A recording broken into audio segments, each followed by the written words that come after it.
Hello বন্ধুরা, আজ আমি রান্না করব খুব সহজেই ডিম বিরিয়ানি। তার জন্য প্রথমে আমি কড়াইতে একটু তেল দিয়ে নিলাম। আমি 3টি ডিম সিদ্ধ করে রেখেছিলাম। কড়াইয়ের তেলে আমি একটু লবণ এবং একটু হলুদের গুঁড়ি দিয়ে দিব। তারপর আমি ডিমগুলো তেলে একটু ভেজে নেব, হালকা করে ভেজে নেব।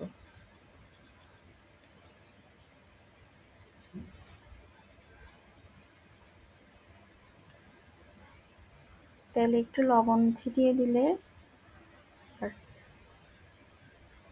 তেলটা ছিটে গায়ে আসে না, তাই আগে আমি একটু লবণ ছিটিয়ে দিলাম, হলুদও ছিটিয়ে দিলাম, যাতে ডিমটা সহজেই ভাজা হয়ে যায়। আমার ডিমটা ভাজা হয়ে গেছে। এরপর যে আমি ডিমটা একটু উল্টে দিব।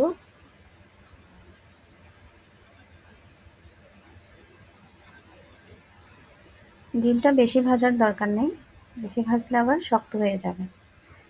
তাই আমি হালকা ভেজে ডিমটা উঠিয়ে নিব একটি বাটিতে।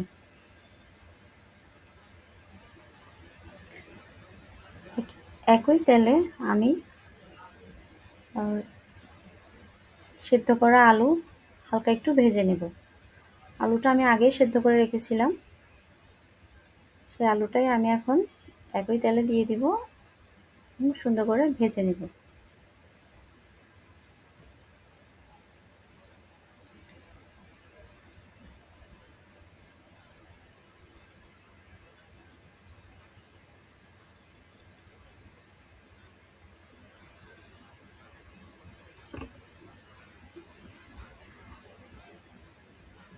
আলুটা আপনারা সিদ্ধ করেও দিতে পারেন বা সেদ্ধ ছাড়াও দিতে পারেন। আমি একটু সেদ্ধ করেই নিলাম, যাতে আমার রান্নাটা তাড়াতাড়ি হয়ে যায়। তাই আমি ডিম এবং আলু দুটোই একসাথেই সেদ্ধ করে নিয়েছিলাম। আলুতে একটু হালকা লবণ ছিটিয়ে দিব, হালকা একটু হলুদ ছিটিয়ে দিব, যাতে করে আমার কালারটা সুন্দর আসে।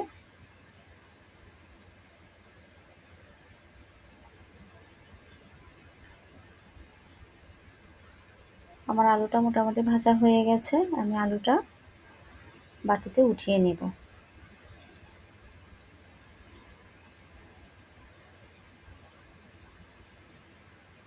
একই প্যানে আমি হালকা একটু তেল দিব, তাতে দিয়ে দিব পেঁয়াজ বাটা, রসুন বাটা এবং টমেটো। আমি একসাথে ব্লেন্ডার করে নিয়েছি, পেস্ট করে। পেঁয়াজ, রসুন এবং টমেটো পেস্টটা দিয়ে দিলাম, হালকা একটু তেল দিলাম অল্প। পেঁয়াজ রসুনটা একটু ভালোভাবে কষিয়ে নেব।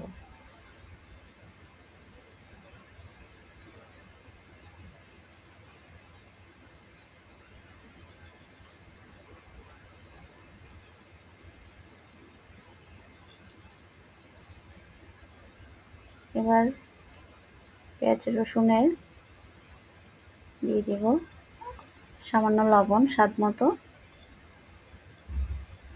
তারপর দিব হলুদের গুঁড়া,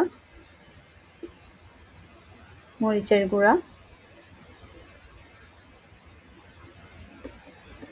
আর একটু কষিয়ে নেব।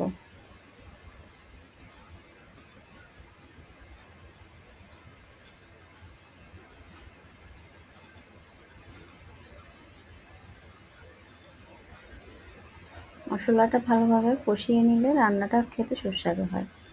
দিয়ে দিব অল্প জিরার গুঁড়ি, তারপর দিয়ে দিলাম 1 চামচ রাঁধুনি মশলা, যেটা কালা ভুনার মশলা যেটা আছে ওটা থেকে আমি 1 চামচ দিয়ে দিব।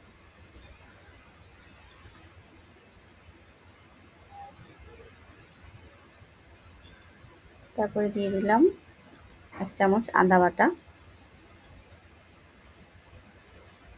ভালোভাবে নেড়ে কষিয়ে নিব। মশলা ধোয়ার জলটা, ব্লেন্ডার ধোয়ার জলটা মশলার, সেটা দিয়ে দিলাম, দিয়ে ভালোভাবে কষিয়ে নিব।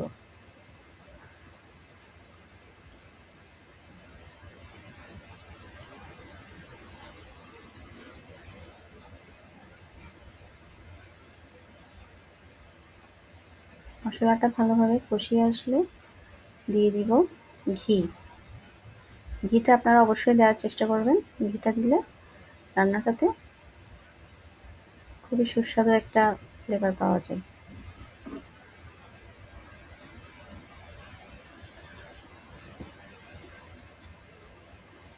ঘিটা দিয়ে আরেকটু কষিয়ে নেব।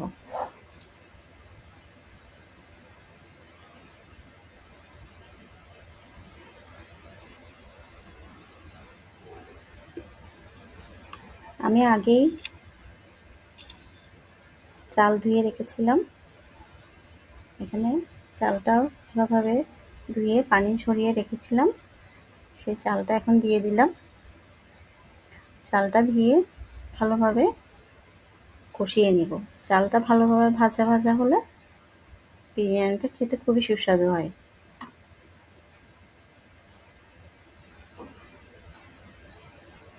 ছোট ছোট টিপসগুলো আপনারা ফলো করবেন, রান্নাটা অবশ্যই ভালো হবে।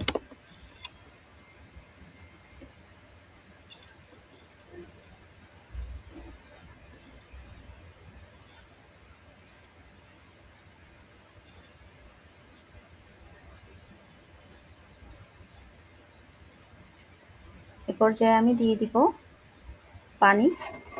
আমি যতটুকু চাল নিয়েছিলাম তার দ্বিগুণ পানি দিয়েছি। আপনারা অবশ্যই পানিটা মেপে দিবেন।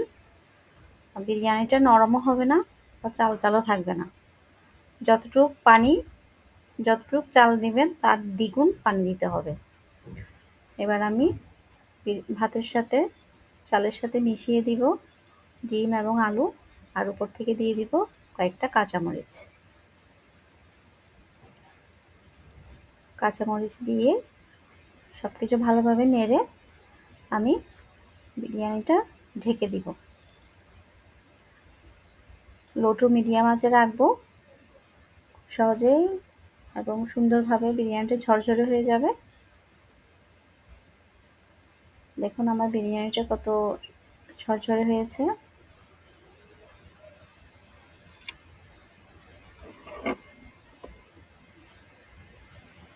এ পর্যায়ে আমি দিলাম আরেকটু ঘি। আমি একটা কথা অ্যাড করতে ভুলে গিয়েছি। মশলা কষানোর সময় আমি হাফ চামচ গরম মশলার গুঁড়াও দিয়েছিলাম। গরম মশলার গুঁড়া দিলে ফ্লেভার ভালো আসে। হয়ে গেল আমার বিরিয়ানি রান্নাটা। সবার কেমন লাগলো জানাবেন।